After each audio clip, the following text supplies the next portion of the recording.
Subscribe to Mantold for more stories. Now, let's begin this one. Red wine hit my face. Cold. Sharp. Like someone had just thrown an entire winter at me. The room went dead silent. Laughter stopped. Only soft music kept playing. Out of place? Meaningless. The warm yellow light above spilled down, so bright I could feel every pair of eyes, pinning me to the floor. The gift box in my hand slipped. The lid popped open. A platinum necklace rolled out, spinning on the cold tile, making the faintest, saddest sound. Then stopped. Before I could speak, Megan, the woman I had loved, until there was nothing left of me, looked straight at me. Her voice was steady, each word striking like a nail in my chest. "I'm done letting you drag me down. This ends here." No one breathed. No one said a word. No hand reached out. No eyes softened. I said nothing. I just felt the cold, running from my face to my neck, soaking through my shirt, seeping into my bones. The smell of wine was so strong, it made me want to throw up. My hands trembled, but I didn't pick up the necklace. I turned. Each step felt like walking on ice. Behind me, someone laughed softly. A chair scraped. A whisper. Pathetic. But I didn't look back. My hand touched the cold door. Part of me wanted to turn around and ask, why? But the other part just wanted to disappear. I opened the door and stepped out. The door closed behind me, shutting out the noise, the light, and everything I once thought would stay with me to the end. I stood alone in the dark hallway, shirt soaked in wine, heart pounding like it was trapped in a cage. I didn't know where to go, didn't know what was left to hold on to. I only knew that tonight, I hadn't just lost a birthday party. I had lost a life I thought was certain. I took a deep breath and kept walking, didn't look back.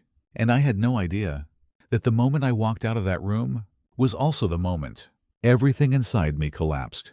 A moment that would force me, one day, to rebuild myself. From the ruins. My name is Stephen Miller, 35 years old.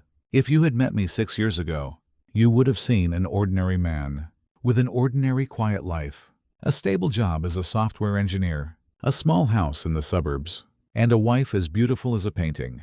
I grew up in a middle-class family in Ohio. Both my parents were teachers. Their small wooden house always smelled of books and the soft scratch of chalk on a blackboard. They taught me one lesson that stayed all my life. You don't need to be rich. Just live with kindness. Maybe that's why I believed that love was enough.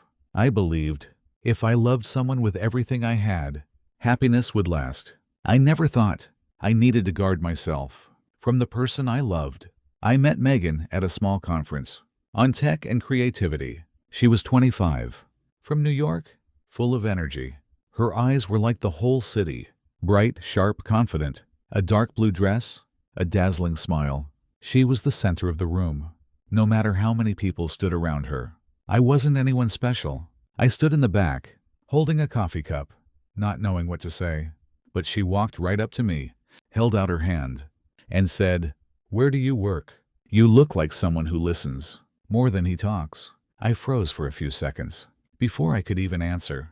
That was the first day I learned that sometimes a single smile can open a whole new life. The times after that just happened naturally, from a hallway chat to coffee that lasted for hours. Megan told me about her dream of starting her own fashion brand. I told her about my quiet software job. She often laughed and said, "You're the only one who can make code sound like poetry." A year later, we got married. No champagne, no grand ballroom, just a small ceremony. In my parents' backyard, string lights across the yard, a homemade wedding cake that leaned a little to one side, and the neighbors laughing together. That day, I looked at Megan in her simple white dress and made one silent promise. No matter what happens, I'll do everything I can to protect this smile. The first years of marriage, we lived in a small apartment. Every morning, I made her a black coffee and set it by the window. She had this little habit. She'd tap the cup 3 times before drinking. Small thing. But every morning, I waited for that soft tap, tap, tap. Like a heartbeat, I knew by heart. Days, I was at the office. Nights, I sat in front of my screen. And she, balancing design work with running an online store. There were nights at 2 a.m. when the apartment held only the smell of cold coffee, and the sound of typing. I'd hand her a cup of hot cocoa. She'd wrinkle her nose at the taste, but she'd drink it, drawing sketches between sips. We used to be happy with just that. 3 years later, Megan opened her first store. I took out every cent of the inheritance my parents left me. No hesitation. I used it to help her rent a space, buy inventory, hire staff. I never thought about a prenup, never thought about dividing assets. To me, she was home. Back then, she used to hold my hand and say, "You're my anchor. I'm only good because you stand behind me." And I believed her. I believed so much that I never imagined one day everything would change. But change came, slowly at first. Then suddenly, it started with nights. She said she had urgent meetings.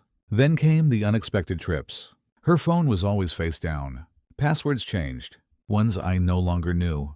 I realized she stopped talking to me. When I told her about a long day at work, she just nodded, distracted. At night, instead of sitting next to me watching TV, she sat alone, on her phone, sometimes smiling softly at someone I couldn't see.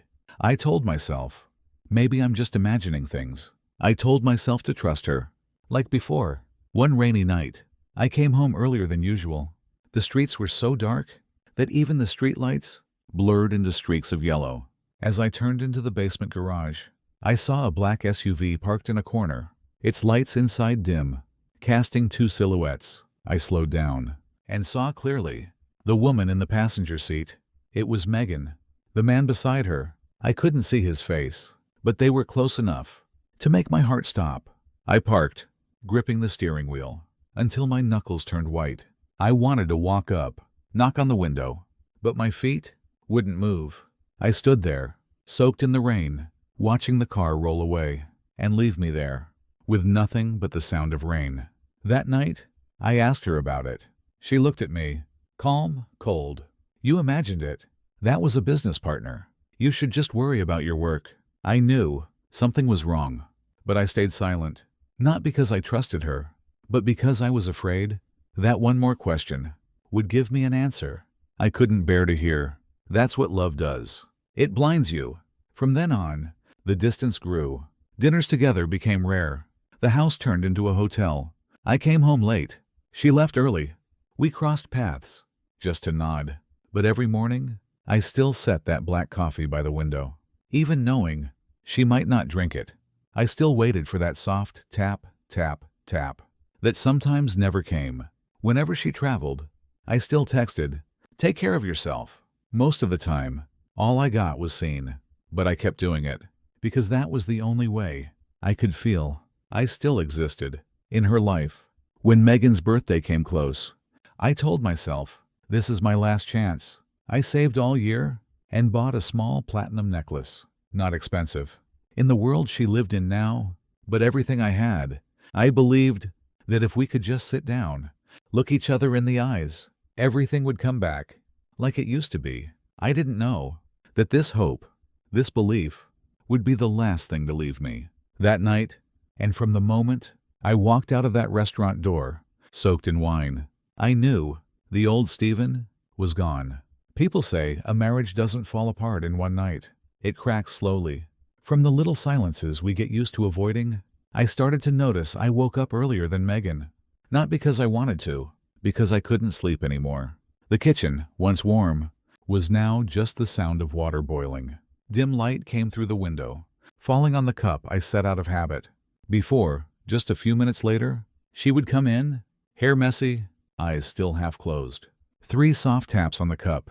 Knock, knock, knock. The little sound that started every morning. Now the coffee went cold, untouched. It happened so many mornings that I told myself, she's just busy. But deep down, something inside me was slipping away. Bit by bit. Sometimes we still ate together, but the table was quiet. I tried to talk. "How's the new store?" "Good." "This collection doing okay?" "Fine." Short answers. No tone. Her eyes stayed on her phone, more than on me. Every time a text came in, the glow of the screen lit her face. Her eyes bright. I wasn't the reason for that brightness anymore. "Who's texting you?" I asked. "Business. Don't worry about it." Her voice was flat, like closing a door. Then one rainy night, That day, a project at work got canceled. I came home earlier than usual. Rain came down in sheets, running across the windshield in long streaks. As I pulled into the garage, my headlights swept across a corner. A black SUV, sitting still, its inside lights dim. Through the fogged glass, I saw a figure in the passenger seat. Megan. The man next to her, I couldn't see his face, but they were close. Close enough that if they leaned an inch more, their lips would meet. The rain hit the roof of my car, loud like a drum. I gripped the wheel, hands wet with sweat. In my head, a voice screaming, "Go, move." But my feet wouldn't move. I stood there, frozen, watching the SUV roll away, leaving a trail of water on the concrete. That night, I waited for her to come home. When the door opened, her familiar perfume drifted in. She was taking off her coat when she said, "You're still up." I asked straight, "I saw you in the garage. Who were you with?" She turned, eyes steady. "Business." "You saw wrong." Her voice even, calm, like everything I saw was just in my head. I wanted to shout, to ask, but my throat locked. I stayed silent, not because I believed her, because I was afraid that if I asked more, the answer would cut the last thin string I was holding on to. Around then, my work started to spiral. Projects canceled, layoffs everywhere, bonuses gone. I came home exhausted every night, and Megan's calendar was full of events, fashion shows, networking parties. The gap between us was no longer just time. It was an entire world. She was rising, fast and far. I was standing still, slow, falling behind. One night, close to 1 Gar. I woke up. The bed beside me was empty. Outside, on the balcony, Megan stood with her back to me, phone pressed to her ear. Streetlight spilled through the glass, stretching her shadow across the floor. Her voice low, shaky. "Not now. Don't call me again. It's too risky." My heart raced. I stood there in the dark, watching her. After a moment, she turned. Our eyes met through the glass. She froze, hung up, walked inside. "Just work," she said. "It's quieter outside. Go back to sleep." She lay down, turned her back. In the dark, I kept my eyes open. For the first time, the person lying next to me felt like a stranger. That year, on my birthday, I just wanted one dinner. I texted her in the morning, "I don't need anything. I just want dinner with you tonight." No reply all day. That evening, I cooked for us. Roast chicken, potatoes, 2 small candles. 8 o'clock, 9 o'clock, 10 o'clock. At 11, a text came, "Don't wait for me." I turned my phone off, sat there, watching the candles burn low, the smell of cold food filling the room. I remembered last year's birthday, her in the kitchen, hands covered in flour, laughing as the cake leaned to one side. 1 year, everything was different. I started thinking, maybe we're just lost. I spent the next month planning for Megan's birthday, a platinum necklace, every cent I had left. I believed if we could just sit down, look each other in the eye, we could find our way back. But that night, in front of everyone, a glass of red wine, a room gone silent, a gift box hitting the floor. "I'm tired. This ends here." Her voice was steady. I said nothing. I turned and walked out. The hallway, long and cold, the smell of wine on my shirt, the music behind me fading. I walked through empty streets, night wind cutting my face. Every step felt like stepping on a piece of my life that had just collapsed. That night, I left everything, and I didn't look back. The restaurant door closed behind me. I stood there for a long moment, not looking back. The cold air pushed out through the doorway, as if telling me to leave. I didn't turn. I walked away from that bright street, until I found another road, quieter, unfamiliar. By the time the sky began to lighten, I came home. I didn't turn on the lights, didn't take off my coat. I just stood in the middle of the living room. The house was the same, but it felt empty, like a place no one had ever lived in. I opened the closet, grabbed a few clothes, stuffed them into a backpack. No note. I locked the door behind me and disappeared. I rented a small room in a neighborhood where no one knew me. 4 gray walls, one window, looking out on a narrow alley. The first day there, I lay on my back and stared at the ceiling until night fell. When darkness came, I just wanted to walk. So I walked, aimlessly, letting my feet take me anywhere, until I was too tired to keep going. Sometimes I fell asleep on a bench in the park and woke up in the middle of a cold fog. For the first few days, my phone wouldn't stop ringing. The first text was from Megan. "Where are you?" Then, "Are you planning to run away?" And finally, "Do whatever you want." A few calls from coworkers, a couple from old friends. I didn't answer. On the third day, I shut the phone off. I disappeared from their lives, and they disappeared from mine. Time blurred. No job. No schedule. I slept at sunrise and woke when it got dark. There were nights I stood on a bridge and stared down at the black water below. The wind howled in my ears, cold enough to burn, and I asked myself, if I let go, would anyone even remember me? I stood there for a long time, until my whole body shook from the cold. My eyes stung, and tears came. Then I walked back. One evening, I walked into a small cafe, tucked away deep in an alley. The air smelled of burnt coffee beans. I chose the darkest corner and sat, folded into myself. When I looked up, I saw David, an old friend from college, watching me. He didn't ask much. He just sat down and said quietly, "You've lost so much weight. Come home?" I gave a thin smile. "I don't have a home anymore." David didn't say another word. He just sat there, his silence not heavy at all. From that day on, David was the only one who knew where I was. Sometimes he left a bag of food outside my door. Another night, walking past a bar, I saw Megan's face on a TV screen inside. She was laughing, standing next to a man I didn't know. That smile used to be mine. I froze. People bumped into me as they passed. That night, I went straight back to my room and threw up everything I had in me. The next morning, I looked in the mirror. For a long time, a hollow face, eyes empty. I asked myself, what's left of me, besides the shadow of a man who lost everything? That day, I decided I couldn't stay like this. The next morning, I put on an old pair of running shoes and ran only a few hundred meters, and I was out of breath, legs trembling. But the next day, I ran again, a little farther. I forced myself to wake early, to breathe, to let the sweat carry out all the anger I had at myself. A month later, I found a small job at a computer repair shop nearby. On the first day, my hands shook, clumsy with every tool. The pay was small, but when I held that first paycheck, I felt like I was holding something real again, not the endless emptiness. At night, I studied from scratch. No social media, no phone. I downloaded online courses and taught myself everything I'd once ignored: finance, technology, business.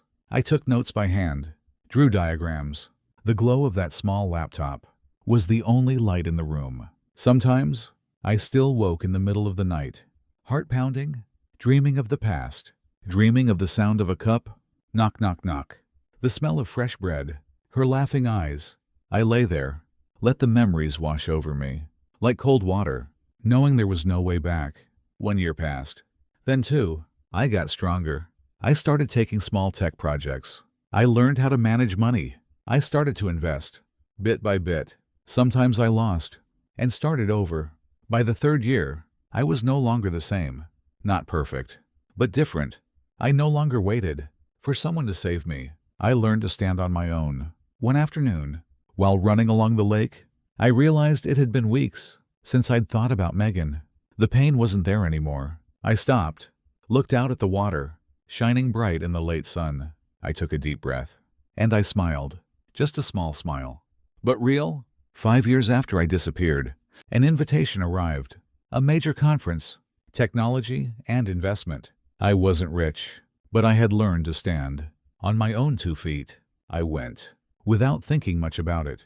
I didn't know that in that crowded room that night, I would meet again everything I had been running from, and that my life was about to change direction all over again. The conference hall was flooded with light, voices crashing into each other like 100 small waves. I stood in a corner, a glass of water in my hand. 5 years? This was the first time I had stepped into a crowded room and didn't feel out of place. I planned to just listen, stay quiet, leave. until I heard a laugh I knew by heart. Something inside me stopped cold. I turned. Across the room, she was standing there. Megan. She wasn't the Megan I remembered. Sharper now. More composed. The same hair, the same eyes. But that smile? It used to be everything to me. I froze. The noise around me didn't fade, but it felt far away, as if behind a sheet of glass. For a moment, there was only her and me. Then she turned. Our eyes met. One silent beat. She drew in a breath and walked toward me. Slow. Steady. Stephen. Her voice soft, but clear. I swallowed. Yeah. She looked me up and down. You've changed so much. Of course, I said. It's been 5 years. Silence stretched between us. Can we talk? She asked. I nodded. The balcony outside was colder than I expected.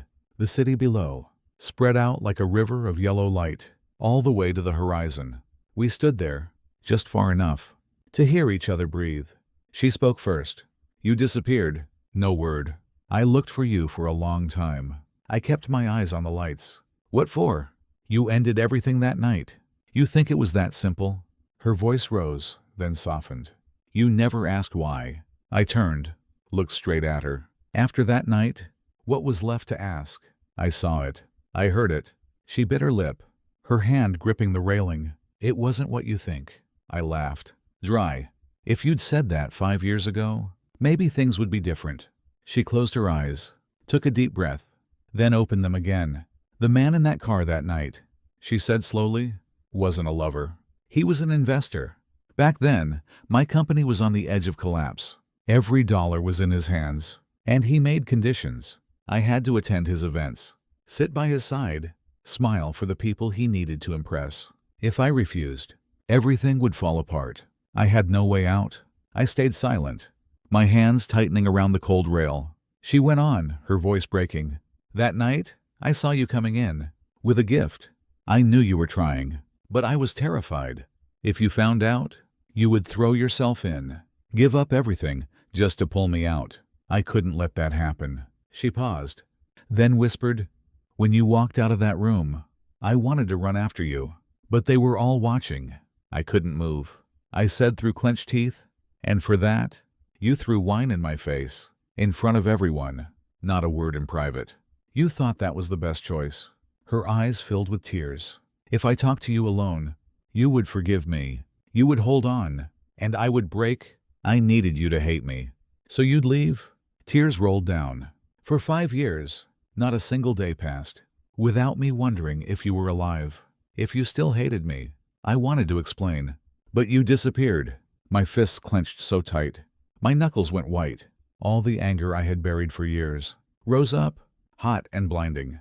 For a moment, I wanted to shout, ask her why she chose the cruelest way possible. But then, under that wave, I found my breath. 5 years had taught me control. I said, hoarse. You know, Megan. One sentence, and everything would have been different. She looked at me, voice trembling. I know, but I didn't want you to lose everything. Better for you to hate me. The wind moved between us. I asked quietly, did you get what you wanted? She nodded, then shook her head. I saved the company, but I lost everything that ever mattered. Do you hate me? She asked, her voice barely a whisper. I turned and looked straight into her eyes. Hate? No. I learned how not to hate. I just regret that we never talked sooner. We stood there.